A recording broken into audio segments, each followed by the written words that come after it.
असलाहत आप लेके आ रहे हैं ट्रैफिक को फ्लो करने के मास वाइज चलानों के? नहीं, और इसलाहत क्या होंगी?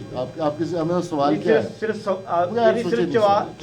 सिर्फ आप ये करते हैं पुलिस वाले कि सिर्फ चलान करके उसको बेहतर करने की कोशिश करते हैं, कोई आगाही मुहिम चलाएं या इससे मुतल्लिका कोई और चीज़ों को बताएं लोगों को कि ये करें ये ना करें? देखें, आगाही मुहिम में सबसे पहली बात तो मैंने आपको बता दी और आपकी वसासत से चाहता हूँ कि आप लिखें इसको कि 49% अमवात एक्सीडेंट जो हो रहे हैं और उनमें जो अमवात हो रही हैं वो हेलमेट ना पहनने की वजह से, ना पहनने की वजह से। अब इसमें क्या आगाही चलें और सड़कें बढ़ाने से क्या फ़र्क पड़ेगा? आपने सड़क पे निकलना है हेलमेट, ठीक हो गया। और नहीं पहनेंगे तो फिर हम रेगुलेट करेंगे, उसमें इन्फोर्स करेंगे। अच्छा सर, आप नहीं समझते कि जो स्कूलों के अंदर बच्चे जो पढ़ रहे हैं तो आप उनके साथ या टीचर्स के साथ या कॉलेज के साथ कोऑर्डिनेशन करके वहाँ पे भी आपका नुमाइंदा जाके वहाँ आप पे अपना रोल प्ले करें। मैंने आज ये DPO साहब से यही बात की।